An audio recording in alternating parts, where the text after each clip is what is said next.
देखिए, चुनाव है और एक एक पल की चुनाव में कीमत है और संचालक करने वाले महोदय, यहाँ गर्मी से भी लोग बदहाल और परेशान हैं। देखो, दिखाई दे रहा है आपको।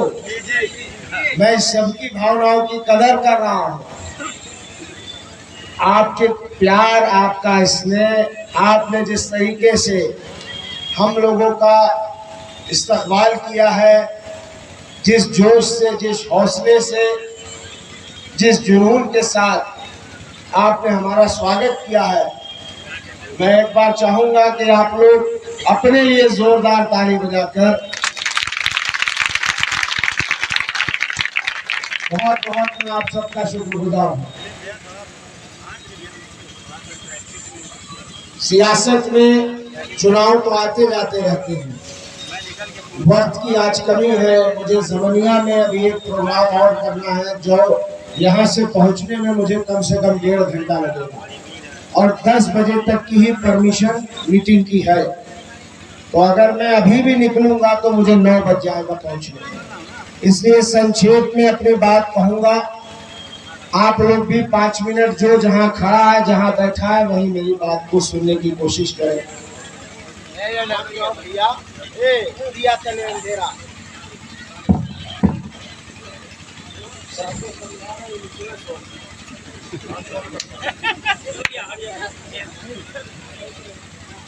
मोहतरम बुजुर्गों, भाइयों, नौजवान साथियों, आज 2024 के लोकसभा चुनाव में हम खड़े हैं। ये चुनाव कोई आम चुनाव नहीं है। ये चुनाव इस देश का भविष्य, इस देश की दशा और दिशा को तय करेगा। उसका कारण है कि जो लोग सत्ता में बैठे हैं, उन्होंने ये कहा है कि अब की बार 400 पार, और उन्हीं के नेता कहते हैं कि अगर हमें 2/3 से अधिक बहुमत या उतनी भी मिल जाती है तो हम संविधान को बदल देंगे। इस संविधान ने हमें अधिकार दिया है एक वोट डालने का। इस संविधान ने हमें सामान्य बनाया है। अंबानी जी, अदानी जी के लेखों का 1 वोट है और आपका, हमारा, हम सब का भी 1 ही वोट है। यह अधिकार हमें और किसी ने नहीं, बाबा साहब भीमराव अम्बेडकर जी के संविधान ने दिया।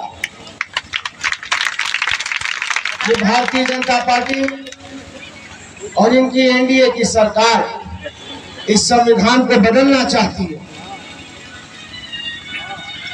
2014 में जब ये सत्ता में आ रहे थे तो इन्होंने हमसे कुछ वादे किए थे, जिसे अपने मुंह से ये नहीं दोहराते हैं। मैं आपसे पूछना चाहता हूं, जरा रोशनी डालिए, गौर करिए। वादा किया गया था कि 15-15 लाख रुपया सबके अकाउंट में आएगा। कहीं बतावा जा के अकाउंट में 15 लाख आएगा? नहीं, पिछवा तो लगा था कि सबके अकाउंट में आ गई। अरे हाथ ही हिला के बता दीजिए, आया है? नहीं है। वादा किया गया था कि हर साल 2 करोड़ नौकरी दी जाएगी, 10 साल में 20 करोड़ नौकरी। तो बताया जाए, 20 करोड़ नौकरी आप लोगों की मिल गई। वादा किया गया था हवाई चप्पल पहनने वाले को हवाई जहाज पे बैठा लेंगे। तो कहीं बताएंगे आप लोग कि के मोदी जी हवाई जहाज में बैठल हर वादा झूठ। कहा गया था कि पूरे ट्रेन चलेगी और रेल को ही बेच दिया। वादा किया गया था कि बहुत हुई महंगाई की मार, अब की बार मोदी सरकार। आदमी सोचलस कि नहीं, कोनो बच्चा नहीं के चलो ही नहीं के वोट दे दा जा के खातिर चोरंगा पैसा।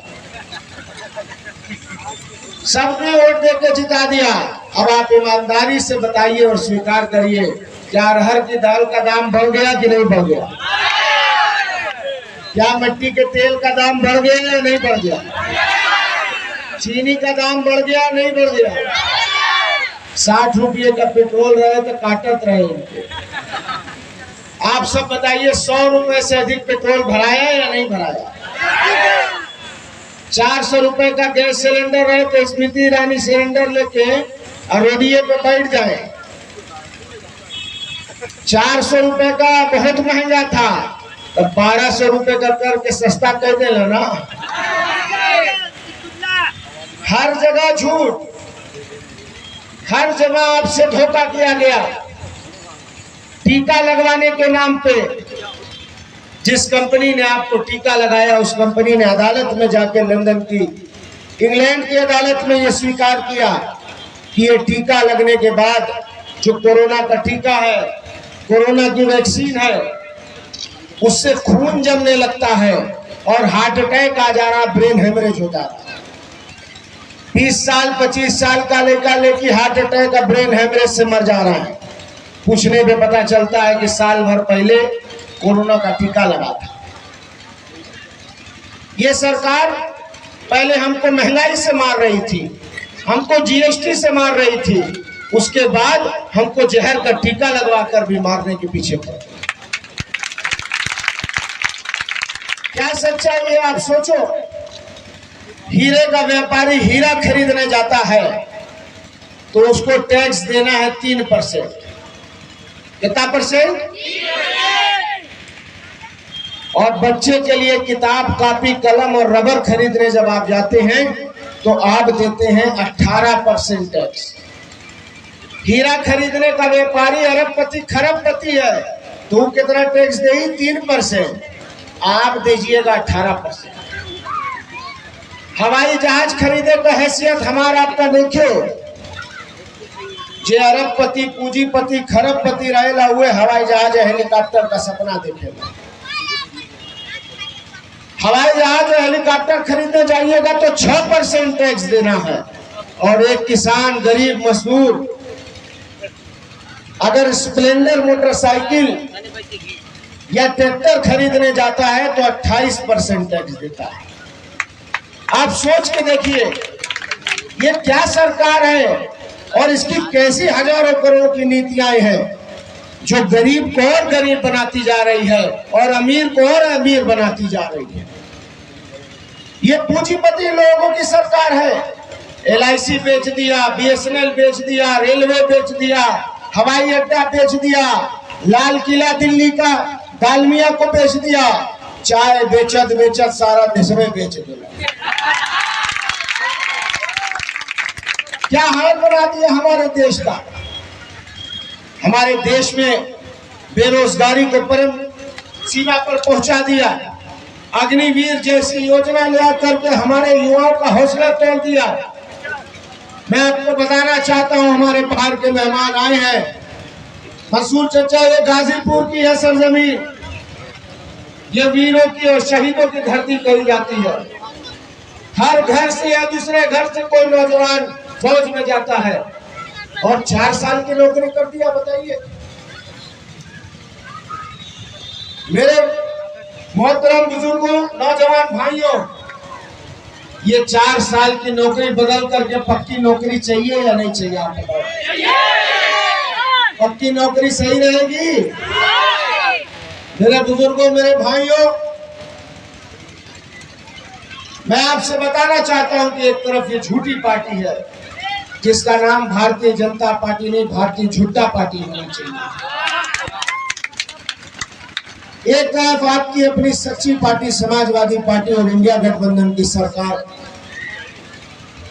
जिसने गठबंधन किया और अगर वो सरकार में आएगी तो उन्होंने वादा किया है कि अब आपको 5 किलो राशन नहीं, अगर इंडिया गठबंधन की सरकार रहेगी तो आपको 10 किलो राशन दिया जाएगा और मिट्टी का तेल और चीनी भी दिया जाएगा। बताइए, अगर 5 किलो के बजाय 10 किलो राशन मिली तो ठीक रहेगी? वादा किया गया है कि हर गरीब परिवार की एक महिला को महीने का 8,500 रुपया, जो साल का 1 लाख रुपया है, वो उनके अकाउंट में महीने की पहली तारीख को डाल दिया जाएगा। तो साल भर में 1 लाख, तब 5 साल में 5 लाख, तो 15 लाख करके तो चमनियों न थमेला मोदी जी। अगर 5 साल में 5 लाख मिल गई तो बताओ ठीक रही कि ना रही? 30 लाख सरकारी नौकरियां खाली हैं, उनका पद तुरंत बहाली की जाएगी। किसानों का कर्ज माफ किया जाएगा। 200 यूनिट बिजली मुफ्त दी जाएगी। जो गुणवत्ता है अनाज की, हमारे जो 10 किलो राशन और अनाज दिया जाएगा उसको भी बढ़ाया जाएगा, उसको भी बेहतर किया जाएगा। जो नौजवान शिक्षित हैं उन नौजवानों को 1 लाख रुपए तक की ट्रेनिंग कराकर नौकरी देने का काम किया जाएगा। तो बताया जाए, अगर लड़का को 1 लाख रुपया कमाए लगे सो तो ठीक रही। और जहां ये सरकार आटा देने का काम कर रही है, वहीं माननीय राष्ट्रीय अध्यक्ष जी ने डाटा देने का भी वादा किया है। तो बताओ, आप आटे के साथ अगर डाटा भी मिलेगा तो ठीक रहेगा या नहीं रहेगा? नौजवान को ढेर तेज चिल्लाते हैं, डाटा मिल जाए तो ठीक रही। मेरे बुजुर्गों, मेरे भाइयों, आने वाला वक्त आपका हो सकता है, आने वाला भविष्य आपको तय करना है। आप ताकत हो सबसे बड़ी, आप हमें चुनकर नेता बनाते हो, आप प्रधानमंत्री और आप मुख्यमंत्री बनाते हो।